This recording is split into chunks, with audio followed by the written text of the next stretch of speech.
तहरीक इंसाफ के एक रहनुमा है, कराची से उनका ताल्लुक है, नाम है उनका फैसल वाडा। उन्होंने आज एक चैलेंज किया है। वो एक ट्वीट में चैलेंज करते हैं, मैं चैलेंज देता हूं कि पाकिस्तानी कौम की मुदाखलत के बाद नवाज शरीफ अपनी सिलेक्टेड इम्पोर्टेड हुकूमत में पाकिस्तान वापस आके दिखाए। बुज़दिल, मफरूर और साजिशी कभी वापस नहीं आते। इम्पोर्टेड हुकूमत नामंजूर। जवेद लतीफ़ साहब, नवाज शरीफ साहब वापस आएंगे? मैं इसका जवाब देने से पहले जो आप ट्वीट का जिसका जिक्र कर रहे हैं, बड़ी बदकिस्मती है कि जब ऐसे लोग किसी चैनल पे बैठकर ये कहें कि किसी इदारे के हाज़र सर्विस लोग जो हैं हमारे जलसों में होते हैं, ये रिकॉर्ड का हिस्सा हैं चीज़ें। और ऐसे लोगों को कोर्ट अगर साहब आप घूम फिर के ना इदारों की तरफ चल पड़ते हैं। मैं वजह क्या है, मेरी अर्ज सुन लें।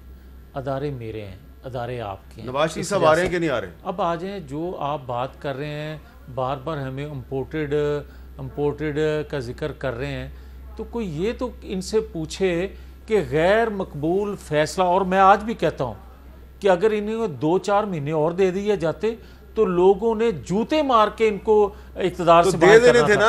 अब वजह तो हाफिज नईमुर रहमान साहब कह रहे हैं। ये जो हाफिज नईमुर रहमान साहब कह रहे हैं ना, तो फिर इनसे ये भी पूछें कि अगर ये हुकूमत 4 दिन और कर जाते तो पाकिस्तान की तबाही कितनी और हो जाती। साहब आएंगे या नहीं आएंगे? अब जो नवाज शरीफ पाकिस्तान के लिए जिस नवाज शरीफ ने सर्व किया है, पाकिस्तान के जो मौजूदा हालात हैं और जिस तरह साजिश की रट ये लगा रहे हैं, नवाज शरीफ हो ही नहीं सकता पाकिस्तान से अलग थलग रहे।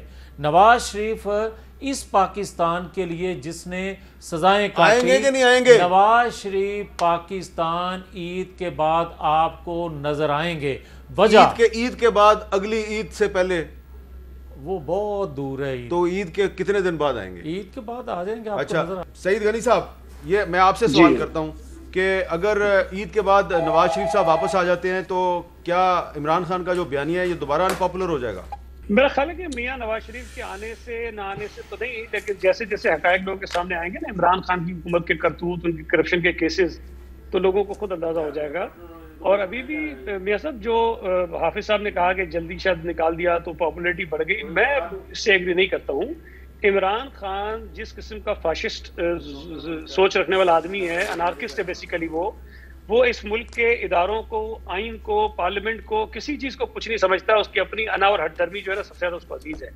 अब अगर एक शख्स हुकूमत से जा रहा है और बिल्कुल ऐन आइन के मुताबिक जा रहा है, वो कानूनी तरीके से, आइनी तरीके से, जमहूरी तरीके से उसको निकाला गया, लेकिन क्या उसने आइन की कोई कदर की? उसने आइन को पामाल किया। उसने स्पीकर, डिप्टी स्पीकर, सदर पाकिस्तान को मजबूर किया कि वो आइन को पामाल करे। उसने सुप्रीम कोर्ट का वाज़ेह फैसला आ गया कि जी डिप्टी स्पीकर फौरी तौर पर जो है वो वोट ऑफ नो कॉन्फिडेंस पर वोटिंग कराए, उसको उन्होंने टालने की कोशिश की। पंजाब असेंबली के अंदर उन्होंने क्या तमाशे करवाए। तो उनके सामने आइन और कानून की कोई हैसियत नहीं है। लेकिन जैसे जैसे वक्त गुजरेगा, और खास तौर पर ये जो पारसाई का दावा कर रहे थे, वो चीजें सामने आएंगी। और अभी एक रिपोर्ट आपके इल्म में भी होगी, अभी थोड़ी देर पहले ही वो रिलीज हो गई कि इमरान खान ने 66 बरस में इतना नहीं कमाया जितना वजीर आजम बनने के 2 महीने में कमा लिया उन्होंने। 2 महीने के अंदर उतना पैसा उन्होंने कमाया है। हम पूछ रहे थे कि 2019 में इनका टैक्स जो अचानक 1 करोड़ कैसे बढ़ गया, 5800% उनकी आमदनी कैसे बढ़ गई, तो उसका जवाब नहीं आ रहा था।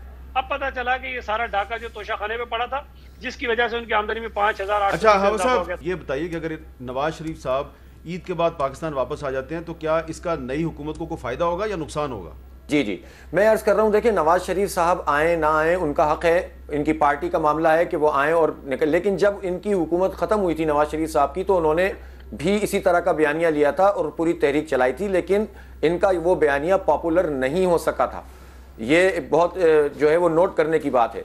बहरहाल मैं इनकी 2 पार्टियों की बहस में नहीं पढ़ना चाहता, मैं एक उसूली बात करना चाहता हूं कि देखें हमारे पैमाने मुख्तलिफ नहीं होनी चाहिए। बात असल में ये हम हुए, तुम हुए कि मीर हुए, उसकी जुल्फों के सब असीर हुए। मैं हामिद मीर नहीं कह रहा। तो बात यह है कि जब वो जो है इनके साथ होते हैं तो ये उनकी हिमायत कर रहे होते हैं, और जब वो उनके साथ होते हैं तो वो उनकी हिमायत कर रहे होते हैं और दूसरे मुखालफत कर रहे होते हैं। ये नहीं होना चाहिए। हमारे मुल्क का मसला क्या है? हमारे मुल्क का मसला है जागीरदारी निज़ाम। हमारे मुल्क का मसला है कि पूरे सियासी अमल में ताकतवर और दौलतमंद लोगों की इजारादारी। ये चंद लोग होते हैं जो पार्टियों से बालातर होकर इलेक्टेबल होते हैं। लैंड रिफॉर्म्स यहां पर नहीं हुई, इस पर बात नहीं होती। ये जमहूरियत की बातें जितने लोग करते हैं, मुझे बताएं कि इनकी पार्टियों के अंदर जमहूरियत है?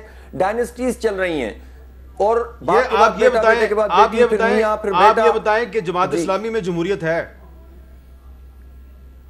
जमात इस्लामी में तो जमहूरियत है सबके सामने। अच्छा, जमात इस्लामी में तो क्या जमात इस्लामी में इंतखाब होता है? क्या जमात इस्लामी में हाफिज साहब, जमात इस्लामी में जो अमीर का इंतखाब है क्या वो ओपन होता है? किसी को पता होता है कि कौन अमीर है और क्या वोटिंग ओपन होती है?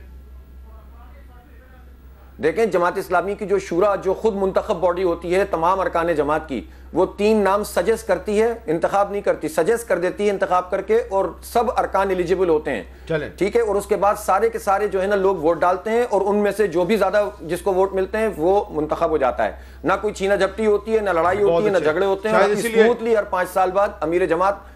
इसलिए पिल डैड ने अपनी एक रिपोर्ट में कहा था कि जमात इस्लामी बड़ी जमहूरी पार्टी है। अच्छा, अब मुझे सवाल एक और करना है आपसे। जी अल्हम्दुलिल्लाह। जवेद लतीफ साहब, जी ये हम देख रहे हैं कल बिलावल साहब ने हलफ नहीं उठाया, आपको टेक्निकल वजूहात की बना पे, जिस तरह मेरी आवाज़ हाफिज नईमुर रहमान को नहीं पहुंच रही, तो आपको जो थी ये इस्लामाबाद से एक आवाज़ थी जो ज़रा देर से पहुंची उकाड़ा में। लेकिन ये लग ये रहा है कि कुछ पार्टियां जो हैं वो आपकी कोलेशन में जो पार्टियां कुछ ब्लैकमेलिंग तो कर रही हैं, आपको प्रेशराइज तो कर रही हैं कि हमें ये मिनिस्ट्री ना दी तो ये कर देंगे, वो ना दी, चेयरमैन सेनेट ना बनाया तो उधर चले जाएंगे, उधर चले जाएंगे। ब्लैकमेलिंग तो हो रही है आपके साथ? नहीं हामिद मीर साहब, ये कोई थोड़ा सख्त लफ्ज़ हो गया, मगर मैं ये ज़रूर अर्ज़ करूँगा कि तमाम पॉलिटिकल जमातें जो आज हुकूमत का हिस्सा हैं, सब ने मिलकर ये फ़ैसला किया था कि कौमी मफाद में हम सबको मिलकर एक कौमी हुकूमत बनानी चाहिए। और अगर उसी नज़रिए से, उसी सोच से आगे चलेंगे तो पाकिस्तान को कोई फ़ायदा हो सकेगा। जिस मकसद के लिए आप हुकूमत में आए थे फ़ायदा हो सकेगा। और अगर इससे निकल कर कोई ये सोचे कि मैं अपनी जमात के इंटरेस्ट को वॉच करूं, या मैं किसी को दबाव में लाकर ये अपनी कोई बात या जमाती मफाद की कोई बात करूं, कौमी मफाद में ना बात करूं, तो मेरी ज़ाती राय है इलेक्शन में जाना चाहिए। फिर ये हुकूमत खत्म कर देनी चाहिए। मेरी ज़ाती राय है। आपकी ज़ाती राय मुझे समझ आ गई, आपकी ज़ाती राय। सईद गनी साहब, ये जवेद लतीफ़ साहब की ज़ाती राय आपको समझ आ गया किसको कह रहे हैं, क्या जवाब देंगे इसका? देखिए मिर्ज़ा साहब, एक तो मेरा ख्याल है कि जितना मीडिया में उछाला जा रहा है कि हुकूमत में शामिल जमातों में कोई आपस में अदम एतमाद की बात है या कोई ब्लैक मेलिंग है, ये तासुर दुरुस्त नहीं है।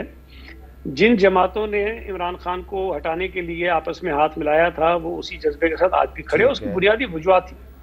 देखिए, कोई जमात ये नहीं चाहती थी कि इलेक्शंस ना हो, कोई जमात ये नहीं चाहती थी कि ट्रांसपेरेंट, फ्री और फेयर इलेक्शन ना हो, सब ये चाहते हैं। लेकिन तमाम जमातों में इत्तफाक है कि इमरान खान ने कुछ इलेक्टोरल रिफॉर्म्स के नाम पे एक तरफा तौर पर कवानीन में तरामीम की हैं, जिससे हमारा जो इंतखाबी अमल है वो आलूदा हुआ है जी। उसको पहले आप ठीक कीजिए, उसके बाद इलेक्शन में चले जाइए। एक छोटा सा सवाल, तो मैं ये एक छोटा सा सवाल है आपसे जी सईद भाई, जब सुप्रीम कोर्ट ने फैसला दिया कि तहरीक-ए-एतमाद पे वोटिंग होनी चाहिए, तो हमने देखा स्टॉक मार्केट जो है वो ऊपर चली गई और डॉलर नीचे आ गया।